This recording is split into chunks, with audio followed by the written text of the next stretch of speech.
साते भवतु सुप्रीता देवी शिखरवासिनी उग्रेण तपसा लब्धो यया पशुपति पति।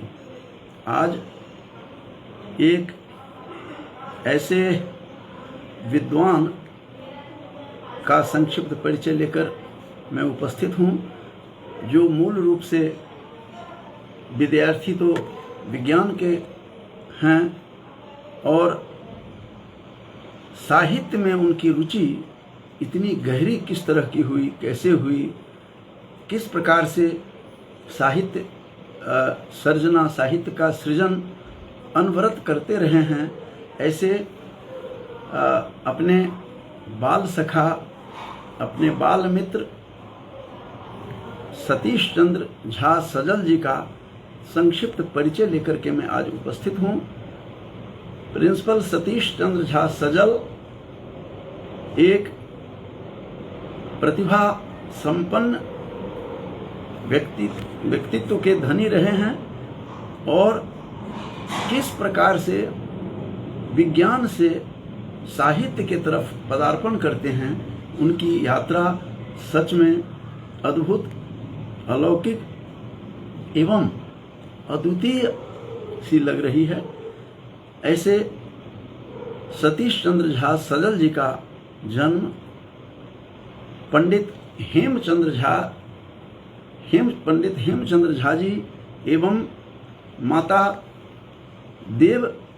देवलक्ष्मी झा जी के घर में उनका जन्म उनके अपने ही पैतृक गांव जो बेनीपट्टी प्रखंड में जिला मधुबनी में पाली कोठ है, पाली गोठ में उनका जन्म होता है।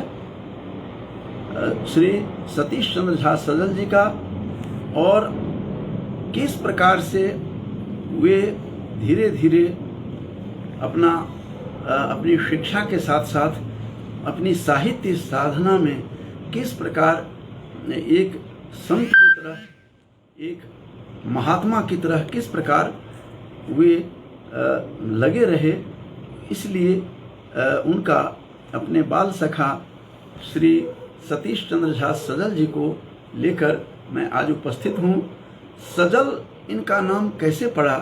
यद्यपि इनके घर का नाम सज्जन रहा है और सज्जन जी से ही ये जाने जाते हैं, लेकिन सतीश चंद्र झा सज्जन जो उर्फ सज्जन जी के नाम से प्रसिद्ध रहे हैं, ये सजल कैसे बने, इसकी भी एक अलग कहानी है।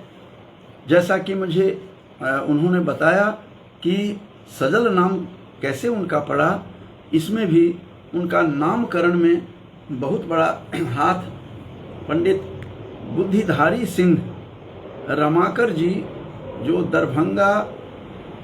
दरभंगा मधुबनी ड्योढ़ी के रहे हैं, उन्होंने उनसे इनका संपर्क हुआ और संपर्क होने के कारण उन्होंने ही कहा, प्रोफेसर बुद्धिधारी सिंह रमाकर जी ने इनको कहा कि आपका घर का नाम भी है कोई? तो उन्होंने कहा हाँ है, सज्जन। तो उन्होंने कहा आज से आपका नाम सजल रहेगा।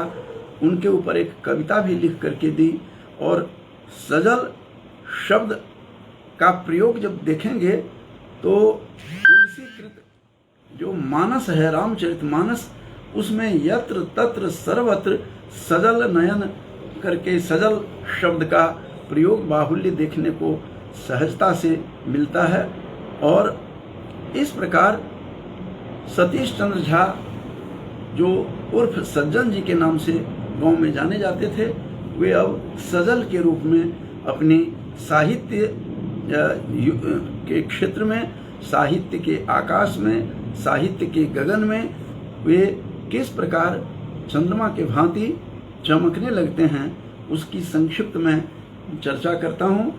चर्चा करने के लिए यहाँ उपस्थित हूँ। जैसा कि मैंने बताया था कि इनकी जो पूज्या माता जी रही हैं, स्वर्गीय देव लक्ष्मी झा जी, वे जिस हमारे ही गांव की बेटी रही हैं, स्वाभाविक था कि सतीश चंद्र झा सजल जी का मामा का गांव हमारे ही गांव भिट्ठा मोड़, जो श्रीखंडी भिट्ठा और भिट्ठा के नाम से भी विख्यात है, ऐसे गांव में उनका जन्म होता है सतीश चंद्र झा सजल जी का। और जैसा कि मैंने बताया था कि पंडित हेमचंद्र झा जी के और स्वर्गीय जो देव लक्ष्मी झा जी के घर उनका जन्म हुआ। और बेनीपट्टी मधुबनी, जो बिहार का मधुबनी जो जिला है, उसके पाली गोठ में गांव में उनका जन्म होता है। और उनका आना जाना अपने मामा के गांव में लगा रहता था। वो उनके मामा का गांव मेरे ही गांव में है, इस कारण से हमारे वे बाल सखा रहे हैं, बचपन के साथी रहे हैं। और किस प्रकार से उन्होंने मुझे खोज निकाला, यह भी कहानी बड़ी ही दिलचस्प है कि 74-75 के करीब हम लोग, मुझे जहाँ तक स्मरण है, मिलते रहे गांव में, जब आते रहे। उसके बाद लगभग 50 वर्षों के बाद उन्होंने मुझे खोज निकाला। अभी गत मास मैं अपने गांव गया था, तो दरभंगा में मेरा एक व्याख्यान हुआ, जो वहाँ पर ललित नारायण मिथिला विश्वविद्यालय है, उसके संस्कृत विभाग द्वारा उनके जो हेड थे, उन्होंने कहा कि एक व्याख्यान देना है। तो मैंने वहाँ एक व्याख्यान दे करके जो ही मैं मंच से उतरा और हम लोग बातचीत कर रहे थे, उसी समय इनका फ़ोन आता है, जो प्रिंसिपल सतीश चंद्र झा सजल जी का, कि मैं आपसे बात करना चाहता हूँ। कुछ देर तक तो मैंने उनका फ़ोन नहीं उठाया, चूँकि वो फ़ॉरेन कॉल के कारण से बार बार फ़ॉरेन कॉल दिखा रहा था। तो किसी ने कहा कि ये नेपाल का है दूरभाष, ये मोबाइल का नंबर जो है दिखा रहा है। फिर मैंने पूछा आप कौन हैं, तो उन्होंने बताया कि मैं अमुक व्यक्ति का भांजा हूँ, मेरा यह गांव है। तो मैंने 50 वर्षों की स्मृति को सहज से उन्होंने मुझे जगाया, और उसी समय झटित मैं मान गया, समझ लिया कि मैंने पूछा आप सज्जन जी हैं, तो उन्होंने कहा हाँ। तो इस प्रकार तब से उनके जो है साथ मेरा संपर्क फिर से स्थापित हुआ। वर्षों जो धूल मिट्टी इस संबंध में मिट्टी लगी हुई थी, धूल मिट्टी से ऐसे उसको उन्होंने उस आईना को इन्होंने साफ किया। और तब मैंने इनसे पूछा कि आप करते क्या हैं, क्योंकि बालकाल में दिल के टुकड़े हजार हुए, कोई यहाँ गिरा कोई वहाँ गिरा, पता नहीं चलता है कौन व्यक्ति कहाँ चला जाएगा। इनका मामा का गांव मेरे गांव में था, स्वाभाविक था कि इनका आना जाना रहता है। और इन्होंने फिर मुझे बताया कि इनकी जो जन्म पत्री मेरे पिताश्री, चूँकि ज्योतिष के स्कॉलर थे, यहीं अम्बाला आदर्श संस्कृत महाविद्यालय जो भारत सरकार का है, तो इसमें यहीं पर हमारे पिताश्री प्राचार्य रहे, तो उन्होंने ही उनका जन्म पत्री बनाई थी। ये सारी कथा सुनाई। और तब मैंने उनको व्यक्तिगत पूछा कि आप करते क्या हैं, तो उन्होंने बताया कि मेरी भी लंबी यात्रा है। उन्होंने दरभंगा से सारी शिक्षा ली, और इन्होंने बॉटनी में MSc करने के बाद उसके बाद BEd वगैरह करके ये फिर भारत सरकार के प्लान में, तो इस तरह से कैसे वो आते हैं, किस प्रकार से उन्होंने बताया कि 24 अगस्त 1984 में भारत सरकार द्वारा नेपाल में वनस्पति विज्ञान शिक्षक कार्य में का कोई विज्ञापन निकला होगा, इनकी नियुक्ति होती है। और फिर वहीं पर वीरगंज जो नेपाल में है, ये वहीं रहना शुरू कर देते हैं, और अंजल जिनका जहाँ होता है वहाँ खींच कर ले जाते हैं। आज संप्रति वो वीरगंज महानगर पालिका जो नेपाल में है वहाँ रहते हैं। सेवानिवृत्त होकर के भी प्राचार्य पद से इंटर कॉलेज से ये वहीं रहते हैं, और सतत अलख जगा रहे हैं। तो 1984 में भारत सरकार द्वारा नेपाल में वनस्पति विज्ञान के रूप में वहाँ जाते हैं।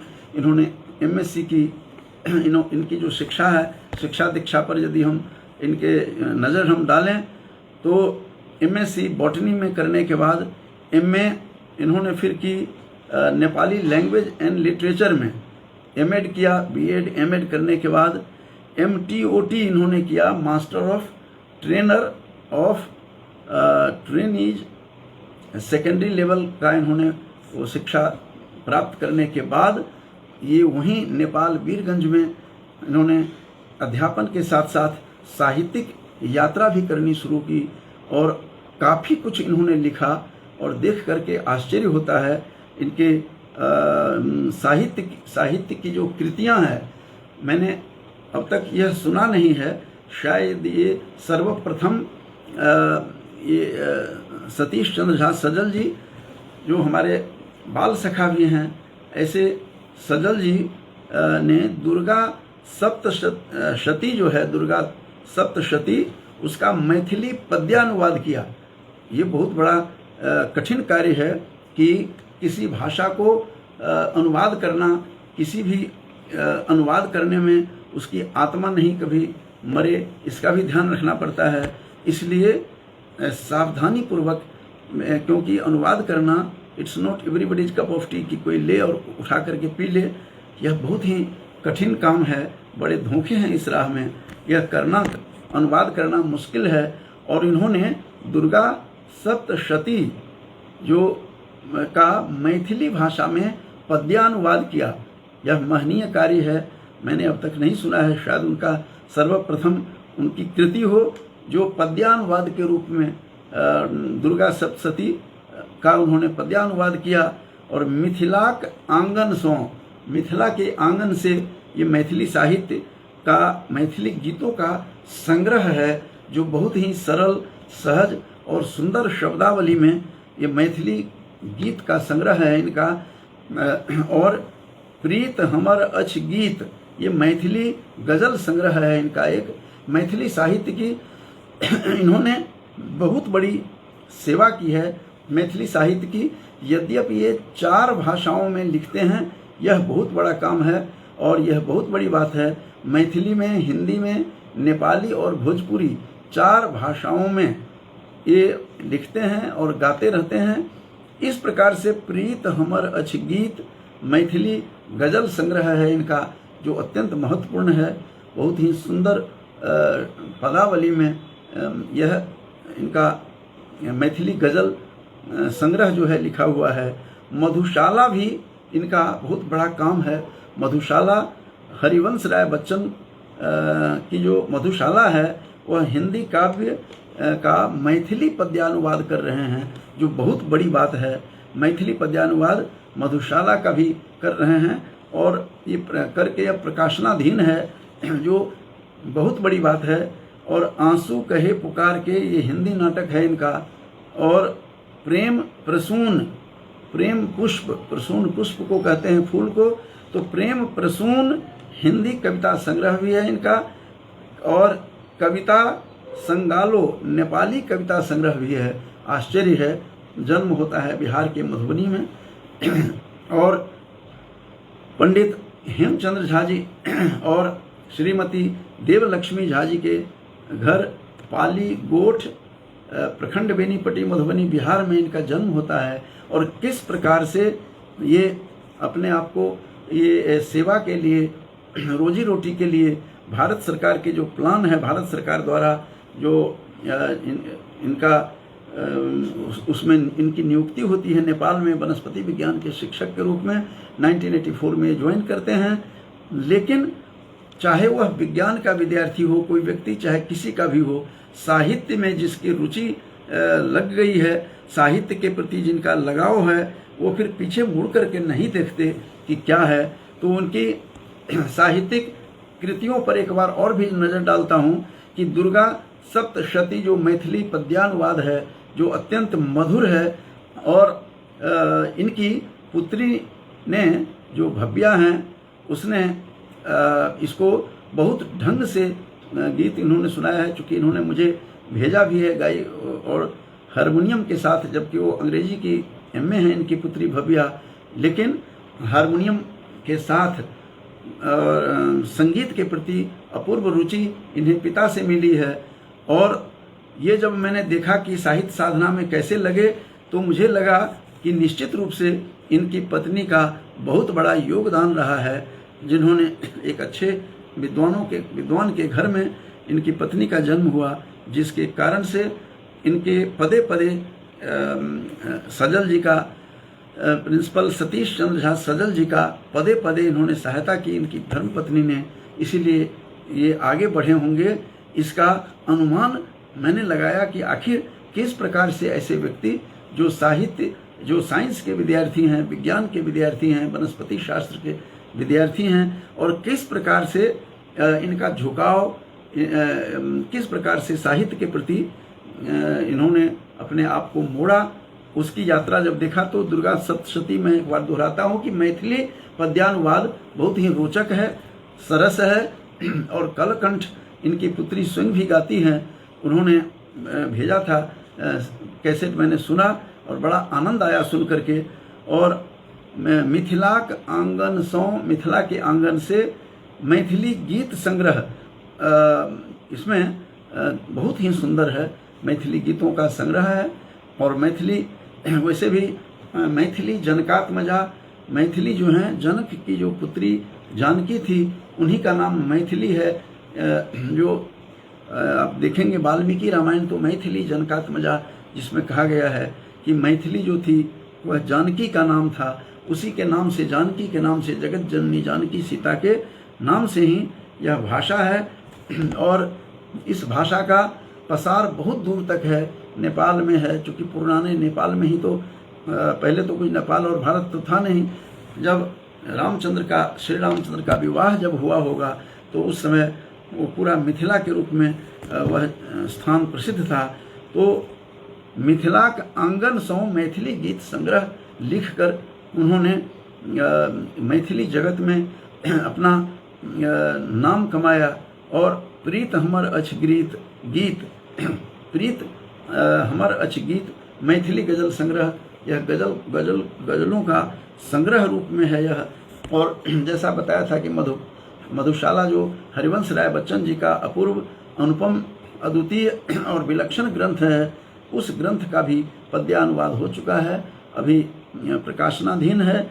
और आंसू कहे पुकार के हिंदी नाटक, प्रेम प्रसून हिंदी कविता संग्रह, कविता संगालो नेपाली कविता संग्रह, और गाउंछ गीत मत्स्यांगदी, ये सारे नेपाली में है।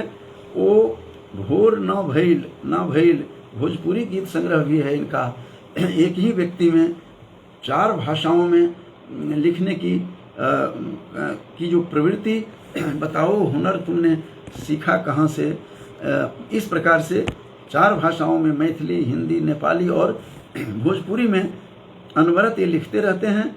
और इनके सेवा एवं योगदान के बारे में बताया था। और धीरे धीरे 1984 में ये ज्वाइन करते हैं as a botany teacher. Nepal में भारत सरकार के का जो अपना प्लान था उसके योजना के तहत ये जाते हैं और विज्ञान शिक्षक के रूप में अपना कार्य आरंभ करते हैं। धीरे धीरे 27 सितंबर 2019 में भारत सरकार द्वारा नेपाल में वनस्पति विज्ञान कार्य जब शुरू किया 84 में, और 2019 में इन्होंने इंटर कॉलेज प्रथम श्रेणी क्लास 1 ऑफिसर के रूप में, प्रिंसिपल के रूप में सेवानिवृत्त होते हैं। और बहुत इनके जब गीतों पर मैंने ध्यान दिया, नज़र डाली, तो मैं बहुत सुनता रहा हूँ। इनका जो जैसा कि बताया था, इनकी बेटी भी भव्या जो अंग्रेजी से MA हैं, BHU की विद्यार्थी रही हैं, बहुत इंटेलिजेंट स्टूडेंट रही हैं। वो इनके गीत को लगातार गाती रहती हैं और संगीत के प्रति भी अपार अगाध रुचि है भव्या की। तो भव्या को मैं आशीर्वाद देता हूँ कि अपने पिता की रचनाओं को वो गा करके अपने पिता के नाम को बढ़ाते हैं। और उसके बाद रजनी पल्लवी एक मैथिली गायिका हैं। रजनी पल्लवी को मैं सुनता रहता हूँ। तो रजनी पल्लवी ने भी इनकी रचना को सस्वर गा करके गाया है और इनके प्रचार संपूर्ण मिथिला में इनका प्रसार हो गया है।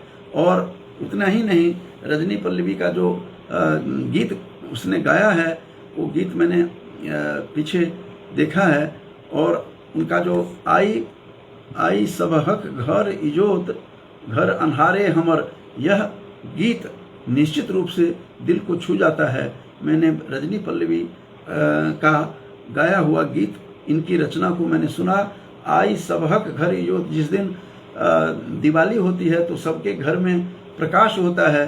इन्होंने एक निर्धन के घर की पीड़ा को अपने गीत में सजाने का प्रयोग कविवर सजल ने किया है, वह निश्चित रूप से काबिल तारीफ है।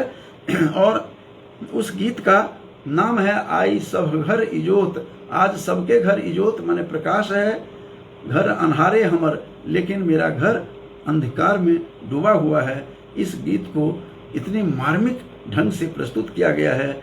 विधि अन्हारे हमर कपारे हमर, विधाता ने मेरे घर को अंधकार में छोड़ दिया। मेरे कपार में, मेरे मस्तक में यही लिखा है, मेरी तकदीर में क्या लिखा विधाता ने। इस प्रकार से जब मैंने इन गीत को रजनी पल्लवी के द्वारा इनकी गीत को जब मैं सुना, इन्होंने जब भेजा मुझे, फिर उस गीत को सुनकर मैं विह्वल हो गया, स्तब्ध हो गया। और किस प्रकार से एक निर्धन की घर की पीड़ा को किस प्रकार इन्होंने गीत के रूप में पिरोने का, सजाने का प्रयास किया है कि आज सबके घर में प्रकाश है, लेकिन मेरा घर अंधकार में डूबा हुआ है। आई सबक घर इजोत घर अन्हारे हमर। इस प्रकार से इस गीत के माध्यम से, आई सबक घर इजोत, इस गीत के माध्यम से इन्होंने एक ऐसे निर्धन की पीड़ा को इन्होंने उजागर किया है कि दीपावली के दिन में भी सबके घर में प्रकाश है, सबके घर में रोशनी है, लेकिन निर्धन का घर ऐसा का वैसा रह जाता है। किस प्रकार से उनकी टीस, उनकी पीड़ा, उस पीड़ा को इन्होंने अपने भाषा में पिरोने का सफल प्रयास किया है और आश्चर्य होता है। उसके बाद श्वेता झा मुंबई से भी इनके गीत गाकर अपने आप को धन्य सम्मानती हैं। श्वेता झा जो मुंबई में रहती हैं और सतीश चंद्र झा सजल की, कविवर सजल के गीत को गाकर उन्होंने स्वयं को भी धन्य किया है। और प्रोफेसर भगवान झा एक हैं जो विराटनगर नेपाल में ही रहते हैं, अच्छे गायक हैं प्रोफेसर भगवान झा। उन्होंने भी इनके गीत को गाकर स्वयं को धन्य किया है और अपने आप को एक गायक के रूप में स्थापित करने का सफल प्रयास किया है। उसमें कविवर सतीश चंद्र झा सजल का बहुत बड़ा योगदान है। प्रोफेसर भगवान झा जो विराटनगर नेपाल में रहते हैं, इनके गीत को गाते रहते हैं। इनके जब मैंने गीत कुछ सुने तो मैं स्तब्ध रह गया कि किस प्रकार से एक जिसको मैंने बचपन में देखा था, जो हमारे बचपन के साथी थे मेरे गांव में, जैसा कि मैंने बताया था इनका मामा का घर है और वहीं पर ये आते थे। और तो उस समय लगभग 50 वर्ष से अधिक समय से मुझे मिले भी नहीं है। यद्यपि इन्होंने कहा है कि 86 के बाद ये मिले भी हैं, लेकिन मुझे स्मरण नहीं है। लेकिन ये निश्चित रूप से कहा जा सकता है कि सतीश चंद्र झा सजल जी ने, कविवर सजल ने किस प्रकार से अपने आप को विज्ञान से साहित्य की ओर अपने आप को ले जाकर स्थापित किया है, दूसरे देश में जाकर के स्थापित किया है, अपना डंका बजाया। निश्चित रूप से ये धन्यवाद के पात्र हैं और बधाई के पात्र हैं। और इनको बहुत पुरस्कारों की कमी नहीं है। इनको काफ़ी पुरस्कार मिला। काव्य सृजन पुरस्कार जो नेपाल स्थित भारतीय दूतावास से भारत सरकार द्वारा विश्व हिंदी दिवस के अवसर पर इन्हें यह काव्य सृजन नामक पुरस्कार मिला। बहुत सारे पुरस्कारों का की सूची है, मैं थोड़ा सा आप लोगों के सामने रख रहा हूँ कि किस प्रकार से कविवर सजल जी, सतीश चंद्र झा सजल जी, मेरे बाल सखा, किस प्रकार से अपने आप को स्थापित किया है साहित्य के क्षेत्र में। लोग एक बार हिंदी में लिख लेता है, प्रसिद्ध हो जाता है। उन्होंने हिंदी में नहीं, मैथिली में भी लिखी कविताएं और गीत, मैथिली की कविताएं, भोजपुरी की कविताएं और नेपाली में लिखकर अपने आप को इन्होंने किस प्रकार स्थापित किया होगा, कितना गहन अध्ययन किया होगा। दूसरों की भाषा को सीखना और उस भाषा में प्रविष्ट होकर उसके मर्म तक जाना, साहित्य में रचना करना कितना कठिन काम है। और साहित्य साधना पुरस्कार भी उनको मिला हुआ है। नेपाल हिंदी साहित्य प्रतिष्ठान, जनकपुर धाम नेपाल से इनको मिला। जो जनकपुर धाम नेपाल मेरे गांव से कोई ज़्यादा दूर नहीं है। हम बचपन में पैदल जाया करते थे, अपने माँ के साथ आते हुए बस से आते थे। 16-17 किलोमीटर होगा। तो ऐसे जनकपुर धाम जो जहाँ राजधानी है राजा जनक की और सीता जी का जहाँ विवाह हुआ था, ऐसे जनकपुर में पावन स्थान पर नेपाल हिंदी साहित्य प्रतिष्ठान जनकपुर धाम द्वारा इन्हें पुरस्कृत किया गया। और कुछ लोग पुरस्कार पाकर सम्मानित होते हैं, सम्मान पाकर। कुछ लोग सम्मान को भी सम्मानित कर देते हैं। उस श्रृंखला में मैं भाई सतीश चंद्र झा सजल जी को, कविवर सजल जी को मैंने उस दृष्टि से देखने का प्रयास किया है। और भोजपुरी साहित्य सम्मान भी इन्हें मिला।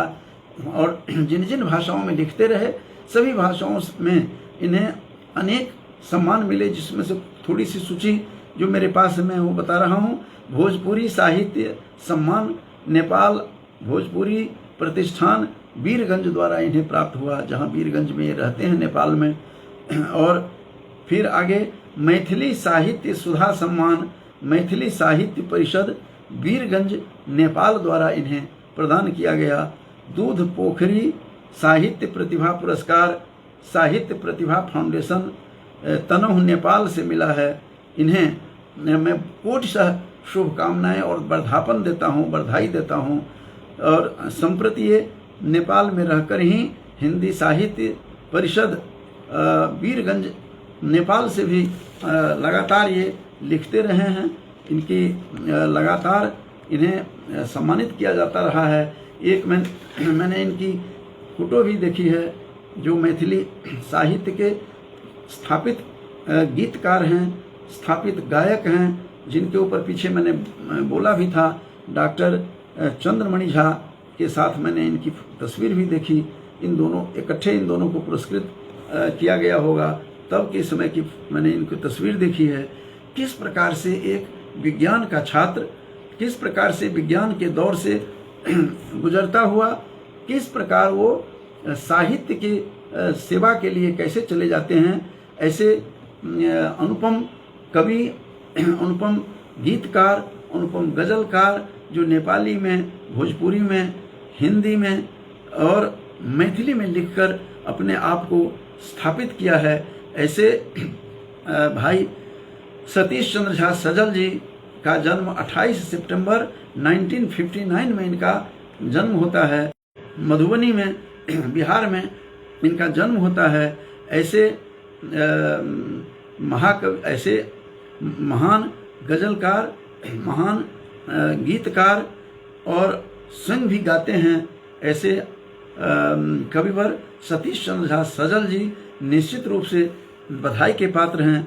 और इनके गीत को गाकर लोग धन्य होते हैं और कई अलग अलग भाषाओं में, जैसा कि बताया था, लिखते हैं।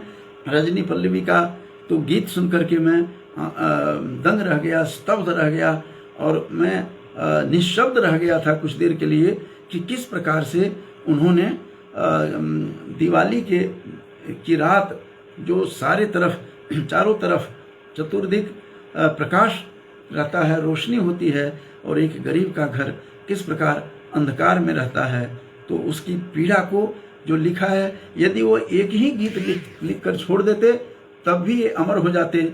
जो आई हमर घर, आई सबक घर इजोत नामक जो कविता है कि आई सबक घर इजोत, माने आज सबके घर प्रकाश है और घर अन्हारे हमर, मेरा घर अंधकार में ही डूबा रह गया। इस प्रकार जो पीड़ा लिखी है, इस प्रकार से जो निर्धन व्यक्तियों की उस झोपड़ी में जहाँ कोई प्रकाश नहीं है, जहाँ कोई आशा नहीं है, ऐसे व्यक्तियों को अपना पात्र बनाकर अपना गीत का, अपनी लेखनी को उठाते हैं। ऐसे कवि को निश्चित रूप से मैं कोटिशः नमन करता हूँ। और इस प्रकार से जैसा कि मैंने बताया था कि कविवर सतीश चंद्र झा सजल जी 50 वर्षों से अधिक वर्षों तक अंतराल तक हम लोग एक दूसरे से मिले नहीं हैं, न बात हुई है, अभी भी मिले नहीं हैं। लेकिन दूरभाष से 13 या 14 मई की बात है कि जैसा कि मैंने बताया था, व्याख्यान देने के लिए मैं गाँव गया हुआ था। उसी प्रसंग में डिपार्टमेंट संस्कृत विभाग के मिथिला ललित नारायण मिथिला विश्वविद्यालय के जो हेड हैं, उनका झा जी का फ़ोन आता है कि आप एक व्याख्यान देकर उपकृत करें। फिर मेरा व्याख्यान था वहाँ वैदिक साहित्य में नारी, इस विषय पर मैं बोल करके जो ही हटा तो इनका फ़ोन आता है। फिर किस प्रकार से कटे हुए पुराने तार को, संबंध को इन्होंने जोड़ा है। धूल मिट्टी जमी हुई थी जिस आईना के ऊपर में इन्होंने साफ किया और फिर से संबंध स्थापित किया। बाल काल का जो मित्र होता है वह मधुर होता है, निश्चल होता है, निष्कपट होता है। और इस प्रकार से बाल काल का जो चांचल्य था फिर से मुझे इन्होंने उभारा। तब मैंने इनको कहा भी कि आपके फ़ोन से मुझे ऐसा लगता है कि फिर कोई चोट मोहब्बत की उभर आई है, दिल ने फिर याद किया। इन्होंने जब फ़ोन किया तो मैं आह्लादित हुआ। ऐसे मैथिली कवि, भोजपुरी कवि, हिंदी कवि और नेपाली कवि को मैं कोटिशः शुभकामनाएं देता हूं, जिनके गीतों को गाकर इनकी पुत्री भव्या भी, रजनी पल्लवी भी, श्वेता झा मुंबई से गाती रहती हैं अनवरत, और प्रोफेसर भगवान झा जो विराटनगर में नेपाल में ही रहते हैं, इनके गीतों को गाकर अपने आप को पवित्र करते हैं। ऐसे गीतकार, ऐसे गज़लकार, ऐसे नाटककार कई विधाओं में लिख रहे हैं। तो इस प्रकार से मुझे बड़ा आश्चर्य हुआ कि जो हम बचपन में बिछड़ा हुआ हमारा एक साथी है, जो साइंस का विद्यार्थी होता था, बहुत ही क्यूट, बहुत ही अट्रैक्टिव, फैसिनेटिव इनका फेस होता था, वो सारी बातें मेरी आंखों के सामने वह सारी बातें आ गई और सारी झलक मिलती रही। इन्होंने अपना संबंध जोड़ करके फेसबुक के माध्यम से इन्होंने देखा, मुझे अपने गांव के भिट्ठा के संस्कृत विद्वानों पर बोलते हुए सुना। फिर इन्होंने हमारे गांव के ही एक बहुत बड़े विद्वान हैं, मैथिली साहित्य के लेखक हैं, विमलेश झा किंकर जी, जो प्रिंसिपल हैं, वो सेवानिवृत्त हैं, उनसे मेरा फ़ोन नंबर लिया। इन्होंने फिर से हरा भरा कर दिया उस सूखे बाग को, पुरानी स्मृति को किस प्रकार से तरोताज़ा किया। फिर से पुनर्नवी भूतास्मः जो कालिदास ने कहा है उसकी अनुभूति करवाई। ऐसे कविवर सतीश चंद्र झा सजल को मैं भूरिशः शुभकामनाएं देता हूँ।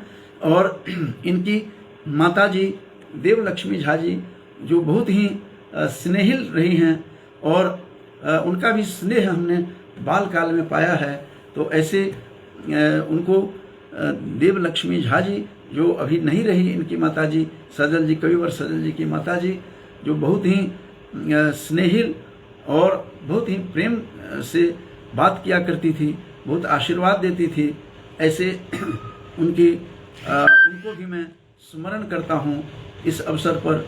और ऐसे सतीश चंद्र झा सजल जी को फिर से मैं एक बार बधाई देते हुए, जिन्होंने अनेकानेक पुरस्कार पाकर, विशेष रूप से यदि एक गीत गा करके छोड़ देते कि आई सभक घर इजोत, इसमें जो पीड़ा झलक रही है, या दुर्गा सप्तशती जो मैथिली पद्यानुवाद है, इसे भी लिख करके छोड़ देते, तब भी ये साहित्य जगत में ये प्रसिद्ध हो जाते, प्रसिद्धि के मोहताज नहीं होते। लेकिन अनेकानेक लिख रहे हैं, अनवरत लिख रहे हैं। जैसा कि मैंने बताया था कि मधुशाला जैसे प्रिय जो पुस्तक है, साहित्य है, उसका मैथिली पद्यानुवाद कर रहे हैं।